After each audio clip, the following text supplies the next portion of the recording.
निष्कपट धर्म क्या है? वेद व्यास जी कहते हैं निष्कपट, इसके मानी कपट पूर्ण धर्म भी होता है। अच्छा, निष्कपट पूर्ण धर्म क्या है? जरा ध्यान से समझना। कपट पूर्ण धर्म और निष्कपट, वेद कहता है माता पिता की सेवा करो, ये धर्म है। अरे माता पिता ने सब कुछ दे दिया है और कहीं स्वार्थ होवे कि पिताजी के पास अभी थोड़ा माल पानी और रखा है, अगर इस भाव से सेवा की जाए तो इसका मतलब स्वार्थ है। सेवा में कपट भी आपके साथ जुड़ा है। इसलिए निष्कपट पूर्ण धर्म क्या है? बोले जाए न चाहिए कबहु कछु, जीवन में कभी लालसा ना हो। अगर सेवा का भाव हो तो उसमें स्वार्थ नहीं होना चाहिए। जैसे मान लो चेला गुरु की सेवा करे और चेला सोचे गुरुजी तो बुढ़े हो गए, 2-4 साल बाद निपटने वाले हैं, अब अच्छी से सेवा कर लो, हम ही को महंती देकर जाएंगे, हम ही को कंठी चादर होगी। तो ईमानदारी से बताओ, एक कपट पूर्ण धर्म है कि नहीं है इसमें? अरे माता पिता की सेवा करना धर्म है और उसी धर्म में अगर स्वार्थ शामिल हो जाए एक कपट पूर्ण धर्म है प्यारे। और अधिकारी कौन है भगवान की कथा का? देखो हमारे हनुमान जी महाराज ने राम जी के लिए क्या नहीं किया, इसके बाद भी राम जी ने क्या कहा? हनुमान तुमने हमें से कभी कुछ नहीं चाहा। हनुमान जी ने कभी राम जी से कुछ चाहा क्या? लक्ष्मण के प्राण बचाने वाले हमारे श्री हनुमान जी हैं, जानकी के प्राण बचाने वाले श्री हनुमान जी हैं, भरत के प्राण बचाने वाले श्री हनुमान जी हैं। आज यहाँ तक राम जी ने कहा, बोले हनुमान आज तुम्हारी बदौलत है आज मैं अयोध्या का राजा बना, तुम्हारी बदौलत है विभीषण लंका का राजा बना, तुम्हारी बदौलत है कि सुग्रीव किष्किंधा का राजा बना। लेकिन इसके बाद भी तुमने न तो सुग्रीव से कुछ चाहा, न विभीषण से कुछ चाहा और न ही मुझसे कभी कुछ चाहा। क्यों? बोले जाए न चाहिए कबहु कछु, जिसके जीवन में कभी कुछ चाहने की कामना ना हो और सदा निरंतर सेवा में लगा रहे प्यारे, यही प्यारे निष्कपट पूर्ण धर्म है। और आज मैं आपसे निवेदन करूं, हनुमान जी महाराज ने कुछ नहीं चाहा, राम जी ने कहा कि हनुमान कम से कम कुछ तो। हनुमान जी ने कहा प्रभु ये बताओ, आपको अयोध्या का पद मिला तो वो अयोध्या का पद है एक, अगर विभीषण को भी पद मिला तो वो पद है एक लंका का, अगर सुग्रीव को भी पद मिला तो वो भी पद है एक। लेकिन प्रभु मुझ जैसा सौभाग्यशाली कौन होगा? आपको एक पद मिला, सुग्रीव को एक पद मिला, विभीषण को एक पद मिला, लेकिन मुझे आपके दोनों पद चरण कमल मिले हैं। मुझसे ज्यादा सौभाग्यशाली कौन होगा? लेकिन देखो ये निष्कपट पूर्ण धर्म है और भागवत में निष्कपट पूर्ण धर्म का वर्णन है। अच्छा, भागवत का अधिकारी कौन है? अच्छा बताओ, अधिकारी होगा तभी तो भागवत फलीभूत होगी। अधिकारी कौन है? जरा ध्यान से सुनना। जैसे मान लो शेरनी का दूध हो तो सोने के पात्र की आवश्यकता है कि नहीं है? शेरनी का दूध हो तो सोने की पात्र की आवश्यकता है। इसलिए प्यारे श्रीमद् भागवत महापुराण के लिए कैसी पात्रता होना चाहिए?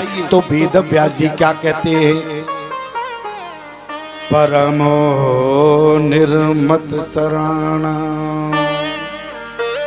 निर्मत सर, एक होता है मच्छर, एक होता है मत्सर। मच्छर बाहर से काटता है, मत्सर अंदर से काटता है। आप कहें क्या मतलब? मच्छर बाहर से काटता है और मत्सर अंदर से काटता है। कहने का मतलब किसी को देखकर अगर तुम्हारे मन में ईर्ष्या पैदा हो जाए, अरे अगर तुमको लगे कहां से बढ़ रहा है पता नहीं कहां से, अगर तुम्हारे अंदर किसी को देखकर ईर्ष्या हो जाए तो समझ लेना प्यारे कि तुम भागवत सुनने के अधिकारी नहीं हो। भागवत सुनने का अधिकारी कौन है? जो निर्मत्सर, मत्सर अंदर से काटता है प्यारे। आपकी भावना होना चाहिए, अरे भगवान ने इसको कितना बढ़ाया, हमारे देखते देखते कितना बढ़ गया, कृपा सब पर करें। अगर ऐसी भावना है तो समझ लेना वही भागवत का अधिकारी है और उसी को भागवत श्रवण करने का पूरा फल मिलेगा प्यारी। लेकिन निर्मत्सर होना चाहिए। क्यों? और अगर आप मत्सर बने रहे प्यारे तो कितनी भी भागवत सुनना उसका आपको फल कभी नहीं मिलेगा। और आगे क्या कहा है? वेद्यं वास्तव मत्र वस्तु शिवदम। भागवत सुनने से क्या होगा? बोले कल्याण होगा। बोले किसने देखा? बोले किसने देखा भागवत सुनकर कल्याण हुआ?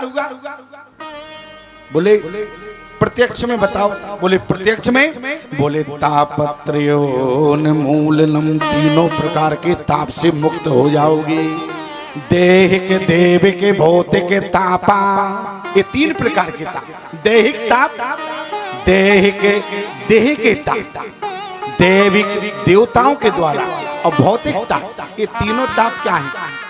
दैहिक ताप किसे कहते हैं? एक तो मानसिक ताप होता है, एक शारीरिक ताप होता है, देह के ताप।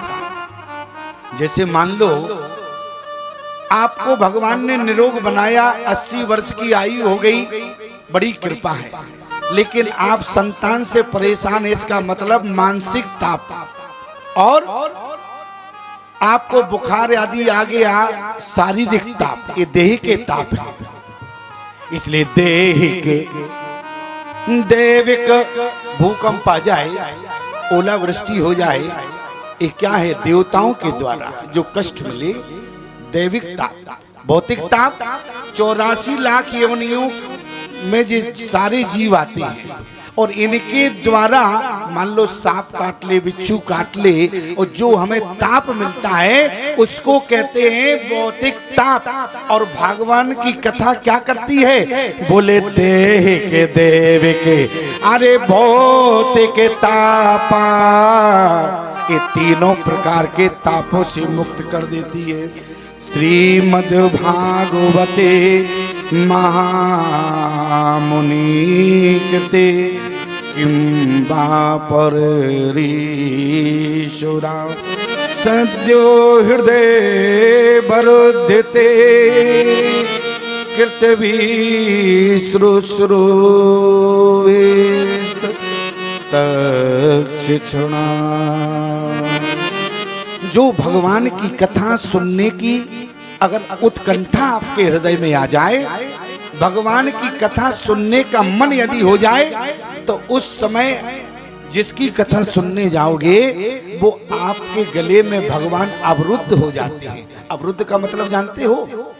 जैसे आप यहाँ बैठे हो, स्वतंत्र हो, कभी भी आए हो, कभी भी जाओ, और मान लो नहीं 3 बजे आए, 5 बजे के पहले नहीं जा सकते, ये अवरुद्ध है। कहने का मतलब जेल में अपराधी भी होता है और जेलर भी होता है, लेकिन जेलर अवरुद्ध नहीं होता है। जेलर आने जाने में स्वतंत्र है, लेकिन कैदी अवरुद्ध होता है। कहने का मतलब अगर भगवान की कथा सुनने की उत्कंठा यदि हृदय में आ गई, उसी समय जिसकी कथा सुनने जा रहे हो प्यारे, वो हमारे कंठ में अवरुद्ध हो जाता है, और सदा ये नहीं कहा विराजमान हो जाता है, अवरुद्ध हो जाता है। कहने का मतलब फिर भाग नहीं सकता।